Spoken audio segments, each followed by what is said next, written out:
Good morning, कैसे हैं आप लोग? मैं आशा करता हूं कि आप लोग ठीक ही होंगे। तो कल हम लोगों ने पढ़ा था रदरफोर्ड, टॉमसन और बोर, इन तीनों मॉडलों के बारे में अच्छे से डिस्कशन किया था, जिसमें से रदरफोर्ड के अल्फा स्केटरिंग पढ़े थे, बोर का तरबूज मॉडल पढ़ा था और बोहर का मॉडल पढ़ा गया था। ठीक है, तो उसमें एक चीज़ बताना रह गया था, वो आप लोग देख लीजिए। परमाणु का रदरफोर्ड के उसमें जो है परमाणु का जो साइज होता है, परमाणु का आकार या त्रिज्या बोल सकते हैं, परमाणु के आकार या त्रिज्या, तो 10⁻⁻10 होता है। ठीक है, और जबकि नाभिक की त्रिज्या की बात करें, नाभिक की त्रिज्या होती है 10⁻⁻15। तो परमाणु की का आकार 10⁻⁻10 होता है, जबकि नाभिक का आकार होता है 10⁻⁻15। ठीक है, 10⁻⁻15। अब इसका मतलब ये हुआ कि अगर हम नाभिक को गेंद मान लें, बस ये जो गेंद होता है क्रिकेट की गेंद मान लें, अगर हम परमाणु को अगर हम नाभिक को एक गेंद मान लें, क्रिकेट की गेंद मान लें, तो 5 किलोमीटर की रेडियस में जितना भाग होगा वो हमारा परमाणु का होगा। ठीक है, यदि नाभिक को क्रिकेट की गेंद अगर मान लें, तो नाभिक को क्रिकेट की गेंद मान लें, तो परमाणु का जो आकार होगा, परमाणु का जो आकार होगा 5 किलोमीटर होगा। ठीक है, यदि नाभिक को क्रिकेट की गेंद मान लें, तो परमाणु का जो आकार होगा 5 किलोमीटर होगा। इसको एक एग्जाम्पल से और समझ सकते हैं, इसको एक एग्जाम्पल के द्वारा और समझा जा सकता है। वो एग्जाम्पल ये है कि यदि पूरे फुटबॉल ग्राउंड को अगर हम परमाणु मान लें, तो ग्राउंड के बीचों बीच में बैठी एक मक्खी, वो है हमारा नाभिक। ठीक है, यदि पूरे फुटबॉल ग्राउंड को अगर हम परमाणु मान लें, तो ग्राउंड के बीचों बीच में जो मक्खी बैठी हुई है वो हमारा है नाभिक। ठीक है, वो हमारा नाभिक है। तो रदरफोर्ड का खत्म हो गया था।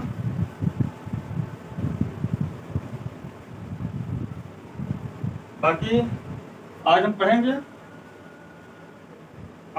एटॉमिक स्ट्रक्चर के बारे में, परमाणु संरचना के बारे में पढ़ेंगे, और उसमें पढ़ेंगे अफबाउ का नियम, और दूसरा पढ़ेंगे हुंड का नियम। ठीक है, एक पढ़ेंगे हम अफबाउ का नियम, दूसरा हुंड का नियम। तो चलिए देखते हैं एटॉमिक स्ट्रक्चर। हेडिंग डाल लीजिए, परमाणु संरचना। परमाणु संरचना इंग्लिश में बोलते हैं एटॉमिक स्ट्रक्चर।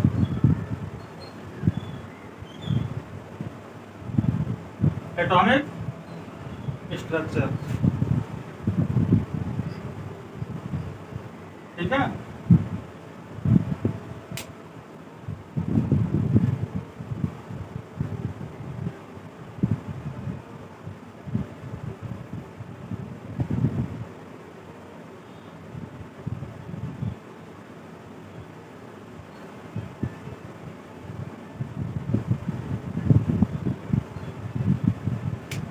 ये न्यूक्लियस है, ये नाभिक है, न्यूक्लियस यानी कि नाभिक है, और ये कोषों की संख्या है। ये प्रथम कोष हो गया, फर्स्ट कोष, सेकंड कोष, थर्ड कोष, फोर्थ कोष। अब कोष को यन से रिप्रेजेंट करते हैं। कोष से किसको रिप्रेजेंट करते हैं? कोष को किससे रिप्रेजेंट करते हैं? कोष को यन से रिप्रेजेंट किया जाता है।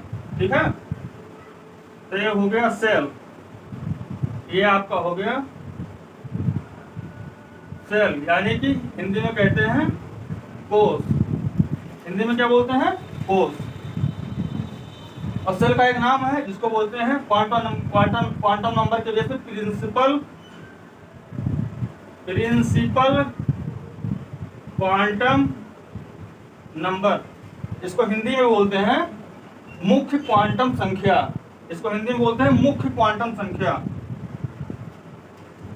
इसको को रिप्रेजेंट किया जा सकता है के एल एम और एन से, के एल एम और एन से, ठीक है।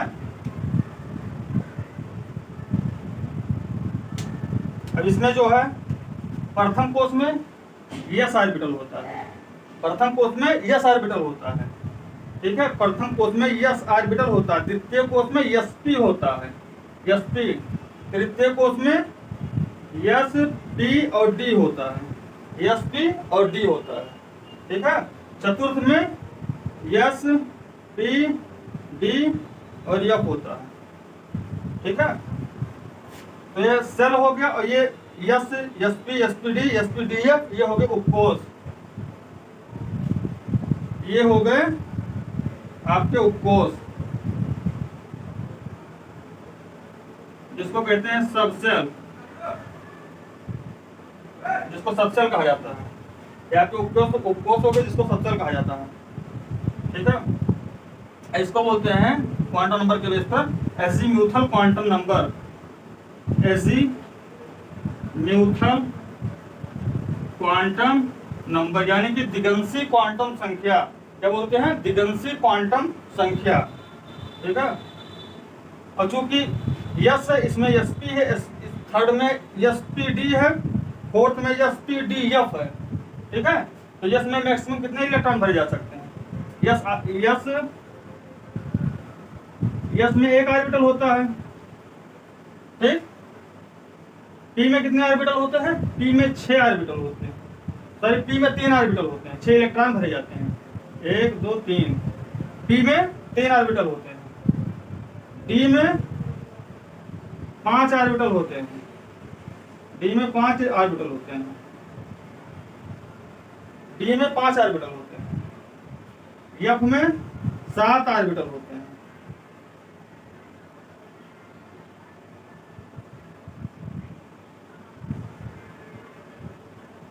f में 7 ऑर्बिटल होते हैं। और ऑर्बिटल को हिंदी में कहते हैं कक्षक, ऑर्बिटल को हिंदी में क्या कहते हैं, कक्षक। अब इसमें यस में एक ऑर्बिटल है, और एक ऑर्बिटल में मैक्सिमम 2 इलेक्ट्रॉन भरे जा सकते हैं, एक ऑर्बिटल में मैक्सिमम 2 इलेक्ट्रॉन भरे जाते हैं। तो यस में मैक्सिमम कितने इलेक्ट्रॉन भरे जा सकते हैं, 1 2, यानी एक ऑर्बिटल में मैक्सिमम 2 इलेक्ट्रॉन भरे जाते हैं। यस के पास एक ही ऑर्बिटल है, तो इसमें मैक्सिमम 2 ही इलेक्ट्रॉन भरे जा सकते हैं, अधिकतम 2 ही इलेक्ट्रॉन भरे जा सकते हैं। पी में कितना है, 1 2 3 4 5 6, पी के पास 3 ऑर्बिटल है, 3 ऑर्बिटल है, एक ऑर्बिटल में 2 इलेक्ट्रॉन, यानी 3 ऑर्बिटल में 6 इलेक्ट्रॉन। डी के पास 10 इलेक्ट्रॉन, 5 ऑर्बिटल 10 इलेक्ट्रॉन। एफ के पास 14 इलेक्ट्रॉन, यानी कि 7 ऑर्बिटल, एक में 2, 14 इलेक्ट्रॉन, एफ में 14 इलेक्ट्रॉन। अब आपके मन में सवाल आ रहा होगा कि इलेक्ट्रॉन एक क्लॉकवाइज है, एक एंटी क्लॉकवाइज है, ऐसा क्यों? तो इलेक्ट्रॉन जो होते हैं इनमें क्या होता है, इलेक्ट्रॉन पे नेगेटिव चार्ज होता है, इलेक्ट्रॉन पे नेगेटिव चार्ज होता है। तो एक दूसरे को, अगर इस डायरेक्शन में रहेंगे इलेक्ट्रॉन, इस डायरेक्शन में रहेंगे, तो एक दूसरे को क्या करेंगे, रिपल करेंगे, है ना। अगर इस डायरेक्शन में इलेक्ट्रॉन रहे तो एक दूसरे को रिपल करेंगे, इसलिए ये एक दूसरे के एंटी हो जाते हैं। एक क्लॉकवाइज हो जाएगा, एक एंटी क्लॉकवाइज हो जाएगा, जिससे रिपल्सन, यानी इलेक्ट्रॉन जो है एक टिनी मैग्नेट, छोटे चुंबक की तरह कार्य करता है। अगर पास आएंगे तो सेम डायरेक्शन से, तो एक दूसरे को रिपल कर देगा, जिससे उनका डायरेक्शन चेंज हो जाएगा। यानी इलेक्ट्रॉन टिनी मैग्नेट, छोटे चुंबक की तरह कार्य करता है, ठीक है। इलेक्ट्रॉन छोटे चुंबक की तरह कार्य करता है। यस में 2 इलेक्ट्रॉन, पी में 6 इलेक्ट्रॉन, डी में 10 इलेक्ट्रॉन, यस में 2, पी में 6, डी में 10, एफ में 14 इलेक्ट्रॉन। यहाँ तक क्लियर है? अब चूंकि यहाँ यस ऑर्बिटल एक ही यस है, यहाँ पे एक यस है, यहाँ पे sp है, यहाँ पे sp_d है, यहाँ पे sp_df है, तो यहाँ एक इलेक्ट्रॉन, तो यानी कि एक इलेक्ट्रॉन, यानी प्रथम कोष में मैक्सिमम 2 इलेक्ट्रॉन, यानी इस कोष में सिर्फ यस है तो उसमें 2 इलेक्ट्रॉन होंगे, जबकि इस कोष में यस p है, p में 6, s में 2, तो इस कोष में 8 इलेक्ट्रॉन होंगे। इसमें sp_d में s में 2, p में 6, d में 10 यानी 18 इलेक्ट्रॉन। इसमें sp_d_f यानी टोटल मैग्नीज 32 इलेक्ट्रॉन, s में 2, p में 6, d में 10, f में 14, टोटल 32 इलेक्ट्रॉन। तो ये कुछ इस प्रकार का। इसमें इलेक्ट्रॉन की संख्या की अगर बात करें तो इसमें इलेक्ट्रॉन भरेंगे 2, इस फॉर्म में बनेंगे 2n²। n क्या है? नंबर ऑफ कोष, n कोषों की संख्या, n बराबर कोषों की संख्या या नंबर ऑफ सेल्स 2n², यानी कि यहाँ पे n क्या है? n बराबर मान सकते हैं 1 2 3 4, यानी n बराबर 1 2 3 4 ये कोषों की संख्या है। तो यहाँ देखिए 2 इंटू n का मान कितना? 1, यहाँ स्क्वायर लगा देंगे तो ये कितना हो जाएगा? ये कितना हो जाएगा? 2। 1 का स्क्वायर 1 ही होगा ना। अगर इसकी बात करें, अगर n की जगह पे 2 रख दें, 2 गुणे 2 स्क्वायर, तो 2 दूनी 4, 4 दूनी 8, यानी दूसरे में 8 इलेक्ट्रॉन। और n की जगह 3 रख दें, 3 रख दें, 2 गुणे 2 इंटू 3 स्क्वायर बराबर 3 त्रिका 9, 9 दूनी 18 इलेक्ट्रॉन। ठीक है। अगर यहीं पे n का मान 4 रख दें तो 2 इंटू 4 का स्क्वायर, तो कितना हो जाएगा? 4 चौक 16, 2 32, यानी कि इसमें मैक्सिमम 2 इलेक्ट्रॉन, इसमें 8 इलेक्ट्रॉन, इसमें 18 इलेक्ट्रॉन, इसमें 32 इलेक्ट्रॉन। ठीक है। तो इसमें 2 इलेक्ट्रॉन मैक्सिमम, इसमें 8 इलेक्ट्रॉन, इसमें 18 इलेक्ट्रॉन, इसमें 32 इलेक्ट्रॉन। ठीक है। तो 2 8 18 32, 2 8 18 32 इस फॉर्म में इलेक्ट्रॉन होते हैं। ठीक।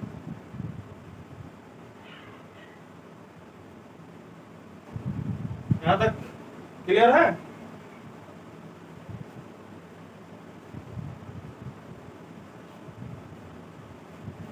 और इसकी बात करें एजीम्यूथल की बात करें तो अगर n का मान 1 है तो 0 से n-1 तक है ना।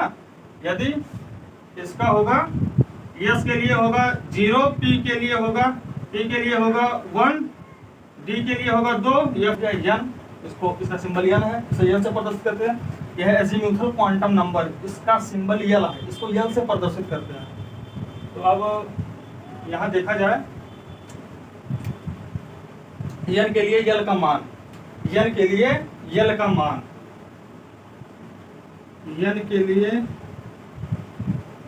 l का मान कितना होता है? 0 से n-1 तक। n के लिए l का मान 0 से n-1 तक।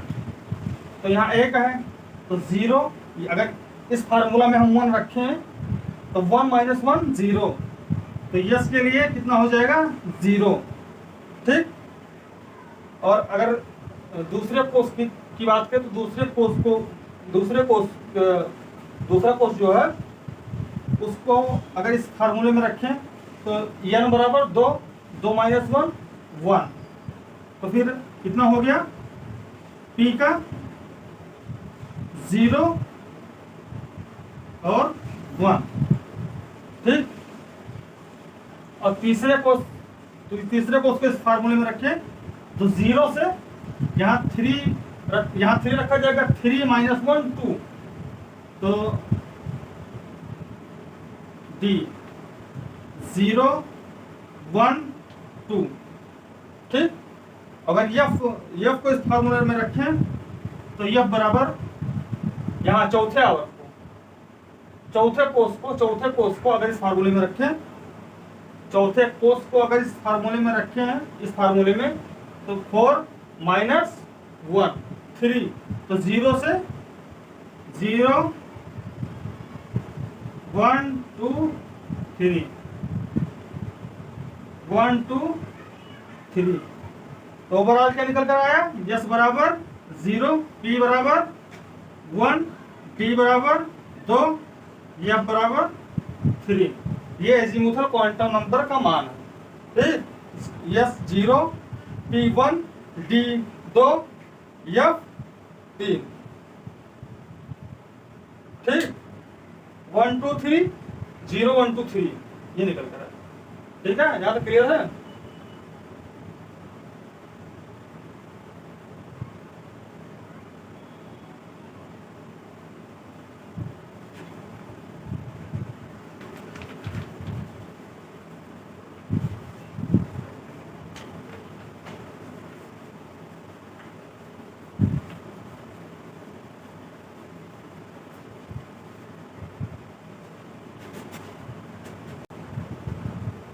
भारत भारत भारत में क्या आता है? यूपी, उत्तर प्रदेश। भारत में क्या आता है? उत्तर प्रदेश। भारत के अंदर आता है उत्तर प्रदेश। उत्तर प्रदेश के अंदर क्या आता है?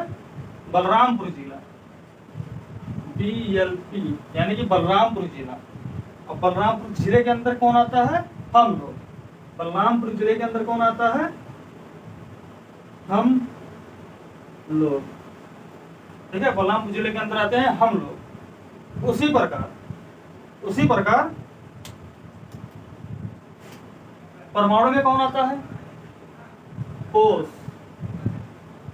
उसी प्रकार, ठीक है, यहाँ हो गया भारत।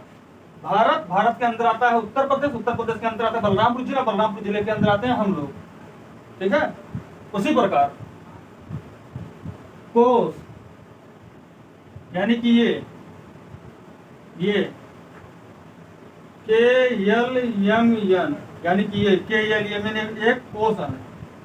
कोष के अंदर कौन आता है? उपकोष। कोष के अंदर कौन? उपकोष। उपकोष में कौन आता है? S, SP, SPD, SPDF। उपकोष, कोष, उपकोष। उपकोष के अंदर कौन आता है? ऑर्बिटल। उपकोष के अंदर कौन आता है? ऑर्बिटल। ठीक है, उपकोष के अंदर आते हैं ऑर्बिटल। ऑर्बिटल के अंदर कौन आता है? ऑर्बिटल के अंदर आते हैं इलेक्ट्रॉन। ऑर्बिटल कौन? S में 1 ऑर्बिटल, P में 3 ऑर्बिटल, D में 5 ऑर्बिटल, F में 14 ऑर्बिटल। ठीक है, तो कोष हो गया। कोष के अंदर आते हैं उपकोष। उपकोष के अंदर आता है ऑर्बिटल। ऑर्बिटल के अंदर आते हैं इलेक्ट्रॉन, यानी इलेक्ट्रॉन इतने अंदर होते हैं, पहले कोष, फिर उपकोष, फिर ऑर्बिटल। ऑर्बिटल के अंदर पाए जाते हैं इलेक्ट्रॉन। ठीक है, कितना हो गया? ये आपका ये हो गया कोष। ये हो गया नाभिक, जिसमें इलेक्ट्रॉन और प्रोटॉन पाए जाते हैं। सॉरी, प्रोटॉन और न्यूट्रॉन पाए जाते हैं। ये हो गया नाभिक, जिसमें प्रोटॉन और न्यूट्रॉन पाए जाते हैं। और ये हो गया कोष। कोष में पाए जाते हैं इलेक्ट्रॉन। ये कोष और कोष में पाए जाते हैं इलेक्ट्रॉन। ठीक है, कोष के अंदर उपकोष, उपकोष के अंदर ऑर्बिटल, ऑर्बिटल के अंदर पाए जाते हैं इलेक्ट्रॉन। जिस प्रकार भारत के अंदर उत्तर प्रदेश के अंदर बलरामपुर में हम लोग पाए जाते हैं, उसी प्रकार कोष के अंदर उपकोष, उपकोष के अंदर ऑर्बिटल, ऑर्बिटल में पाए जाते हैं इलेक्ट्रॉन। ठीक,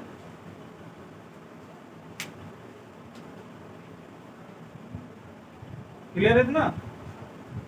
और परमाणु का पूरा द्रव्यमान नाभिक में उपस्थित होता है। परमाणु का पूरा द्रव्यमान नाभिक में उपस्थित होता है, क्योंकि परमाणु का द्रव्यमान से प्रोटॉनों की संख्या प्लस न्यूट्रॉनों की संख्या, इलेक्ट्रॉन की संख्या को नगण्य माना जाता है, क्योंकि प्रोटॉनों की संख्या का 1837 गुना कम होता है इलेक्ट्रॉन 1837 गुना भारी होता है प्रोटॉन इलेक्ट्रॉन से। इसलिए इतनी बड़ी संख्या क्या गई, हम इलेक्ट्रॉन को नगण्य मान लेते हैं। इलेक्ट्रॉन को जब नगण्य मान लेते हैं तो सिर्फ प्रोटॉनों और न्यूट्रॉनों पे ही इसका भार निर्भर करेगा। ठीक,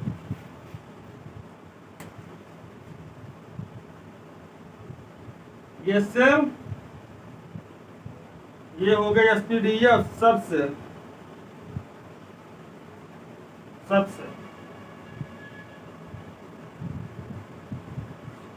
ठीक, सेल सबसे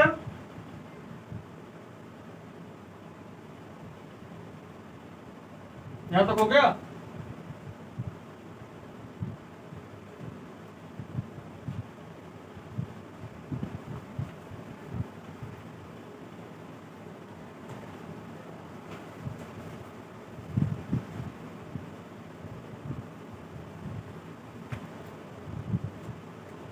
आज परमाणु का संरचना हो गया, परमाणु का स्ट्रक्चर हो गया।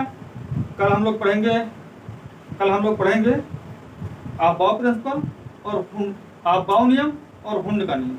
ठीक है, आपबाउ सिद्धांत और हुंड का नियम, ये दो चीज पढ़ेंगे। उसके बाद हम लोग इलेक्ट्रॉनिक कॉन्फ़िगरेशन की तरफ जाएंगे। बिना आपबाउ का नियम पढ़े और बिना हुंड का नियम पढ़े आप इलेक्ट्रॉनिक कॉन्फ़िगरेशन नहीं कर सकते, इसीलिए वो दोनों का पढ़ना बहुत जरूरी है। उसके बाद ही इलेक्ट्रॉनिक कॉन्फ़िगरेशन यानी कि इलेक्ट्रॉनिक विन्यास, उसी के बेस पर इलेक्ट्रॉनिक विन्यास बनाना सिखाया जाएगा। ठीक है, तो हुंड का नियम बहुत जरूरी है और आपबाउ का नियम बहुत जरूरी है इलेक्ट्रॉनिक विन्यास को सीखने के लिए।